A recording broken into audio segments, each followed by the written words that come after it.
Are you interested in like the Chinese medicine meridian clock, where we can go into each hour and talk about which meridians are most active? Yeah, this becomes super interesting for people.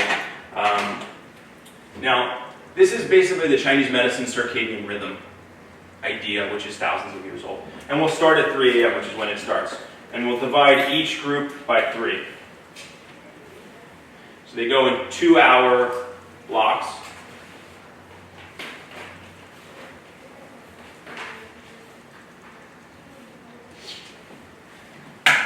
So we have 12 primary channels in Chinese medicine, and those are the 12 meridians of physiology.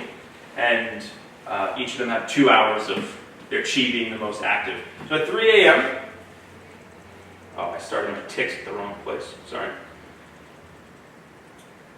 We have the lung. Put too many ticks, sorry. So from 3 a.m. to 5 a.m., we have lung. From 5 a.m. to 7, we have the large intestine. From 7 to 9, we have the stomach.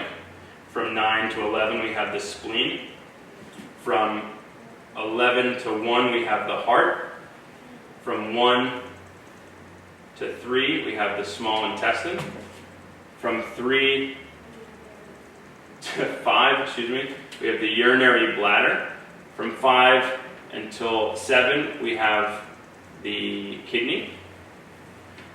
From 7 to 9, we have what's called the pericardium. From 9 to 11, we have what's called the sanjiao, which is the triple heater, which is not something that exists in Western medicine, so we're not going to get lost in that. And from 11 to 1, we have the gallbladder.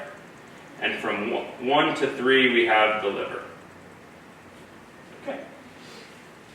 Now, we're not going to go too deeply into all of these specifically, but one of the things I really want to focus on today is optimizing your eating.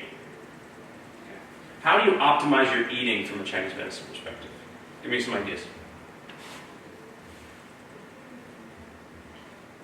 Smaller meals in the morning, and then, well, opposite. Larger meals in the morning, smaller meals at night. Okay, excellent. Yeah, so larger meals in the morning, smaller at night. Great. What other ideas do you have?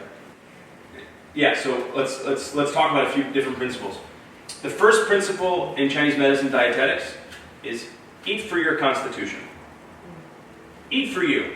Right? So a healthy diet for you may be very unhealthy for the next person. So you might need something very different than you. And if you ate the same things every day, you would have very different responses to them. So nothing is universally healthy. And therefore, nothing is universally bad. Okay? So that's one. Everything is relative. So it's relative to each person. It's also relative to each season, to each climate. Where are you on the earth? And eat for where you are and when you are. So if it's summer, which is about to be summer now, we can eat fruits and vegetables and salads because that's what nature is providing. In the winter, nature doesn't really provide fruits and so many greens and things like that, so it becomes a little bit less a part of our everyday thing. And if it's going to be eaten, it's going to be brought to temperature that's similar to the kinds of foods you would need to eat in that season. So in the winter, we definitely want to cook our vegetables because we have more yin, we want to add yang. In the summer, we have more yang, so it's okay to start doing things that are more yin. Cooler, colder, water cooking, eating a little bit of raw food with other cooked foods, things like that. So eat seasonally. So eat for yourself, eat seasonally. What else? Chew your food. Eat slowly, right? No rush.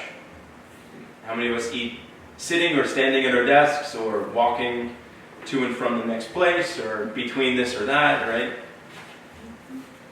If we could just stop and eat, right? That's a really important thing. Eat attentively. So I haven't talked about any specific ingredients yet, right? Because it really becomes less important about what specifically you eat, but how you eat. When you eat and how you eat. With what mindset? Are you able to absorb your food? Right? Are you ready to receive your food? Right? So let's look at the day and we'll optimize when we eat throughout the day. So in digestion, what happens when you put food into your mouth? Physically. Excellent. And what else? What are the other digestion that's happening in the mouth? Your teeth. Great. So here's a really fun thing about Chinese medicine. If you don't have teeth, you shouldn't eat solid foods. Unless they were knocked out from like a traumatic thing. But like babies who don't have teeth shouldn't eat solid foods. And elderly people who don't have teeth, we say, that's it. It's time for soft foods. Your body doesn't have the substance to break those down. So care for your teeth and you'll be able to eat more. Excellent. So you chew your food. And this breaks down the process, and this starts to communicate, right? So all the flavors that you pick up from the tongue and from the nose and the colors you pick up from the eyes, the body's already getting ready for that. This is why it's really important to look at your food, have it look beautifully, have it smell good, have it taste good, have the flavors be available to the palate. Anyone ever lost their sense of smell for a period of time? Yes. Yeah? With sinus infections. Sure. What was eating like? Pointless. Pointless, right? Excellent. Yeah, so this is really important. The flavors and the senses are really, really important. And in Chinese medicine, we look to the flavors as having very specific directionality and causing different physiological changes in the body. This is why food is medicine is really powerful and alive in Chinese medicine, because the flavors of food that we eat have very real impacts on our body and our minds. So depending on how we're feeling, we will want to emphasize different flavors. Or depending on what season it is, we want to emphasize different flavors. Or depending on how our body's doing, we want to emphasize different flavors. Or if we're having a certain type of meal, if there's one type of flavor, we want to make sure that we have this to balance. And a really good example is, and this actually is interesting, it was really fun to look at foods that have come through the American diet and maintained themselves, and are actually really well-balanced food, right? So if you eat a hamburger, what do you usually have with it? Bread. Bread, okay, what else? What's usually on the side? Fries, the ketchup. And what else is usually served with it? A pickle. A pickle, right? Why is there a pickle served with your French fries? Salty, sour. It's actually the greasy and the sour, right? So French fries are greasy. They're dense, they're damp, they're heavy. The sour cleans it up, right? That's why it's really important to have a pickle, like a real pickle, not just like a sugary, vinegary pickle, but like a fermented pickle, like that's really got that sour. A vinegar pickle's okay, but a sour pickle cuts through the dampness. Sour cuts through damp. And so if you have greasy food, you're like, ooh, I feel a little greasy. Eat a sour pickle, cleans it up, right? Excellent. So you see all these food pairings as actually working really well together, right? Salty and sweet work in interesting ways. Sour and damp and greasy work really interesting, right? Excellent. Very, very good. So that's with food pairing. That's a little fun. And I love to cook and eat, so I could talk about food all day.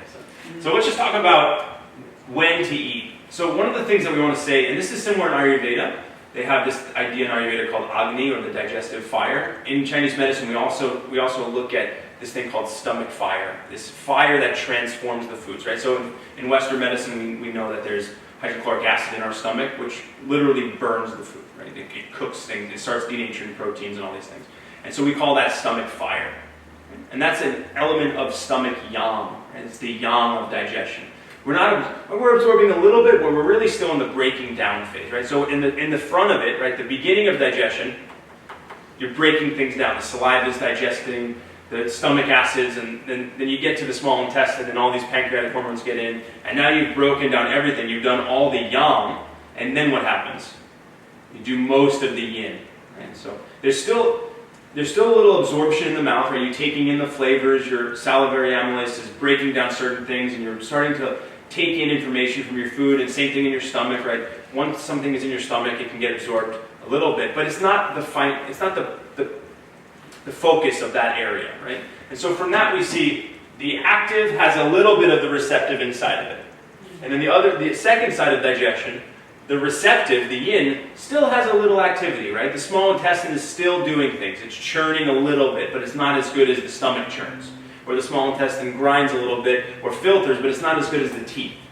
It's really focusing now on the absorption in the small intestine and the large intestine. But there's still a little activity, it's moving, but we're really focusing on the absorption. So if we look at the journey of food from like the mouth to the stomach is more yang than yin, and then we'll say the small intestine to the exit is more yin than yang, and that's a yin and yang of digestion. So we want a good balance. So if we talked about the stomach being the beginning of digestion being an aspect of yang, being an aspect of activity, where in the day do you think would be most supported to eat? Noon. Okay. Noon. Noon, sure. And where else? Morning. In the morning, right? So basically where the yang is, and really where the yang is peaking. So we can look at like 7 a.m. to about 1:30, 2 o'clock as the most yang, right? And this is really interesting.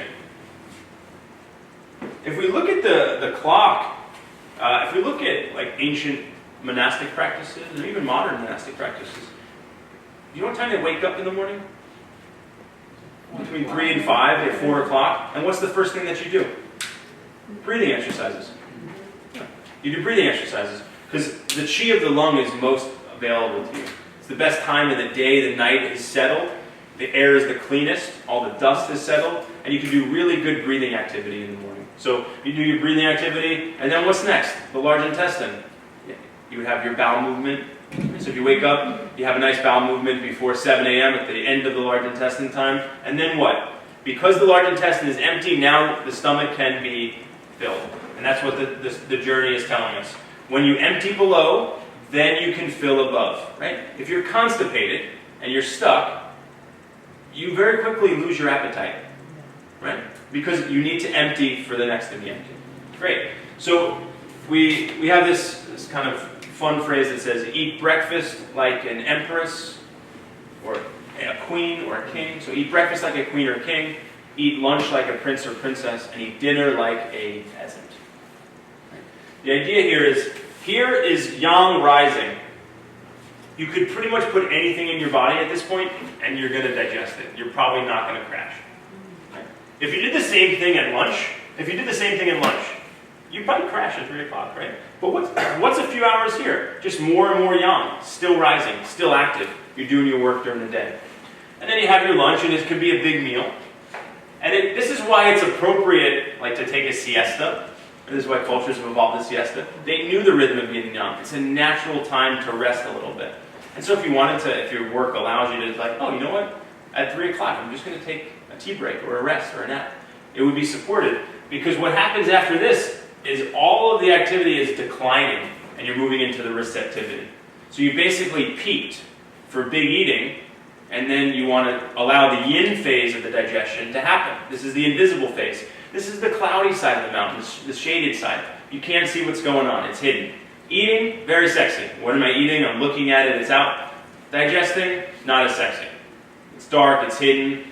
If you actually heard or saw it, you probably wouldn't be interested in participating in it. And that's why we can't hear our digestion. We don't see it. It's just all that yin stuff. It's hidden. So we want to do most of the eating in the big rising part and most of the digesting and resting at this part. In our society, like, when do people like go out for their nice dinners? Right? Like 7 and 9, right? Is there any yang to support you?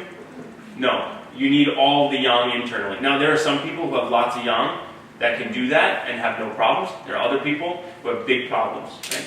Because what happens is they start the process, and it's a yang process, and then an hour or two later they try to lay down and they try to go to yin time, and what happens?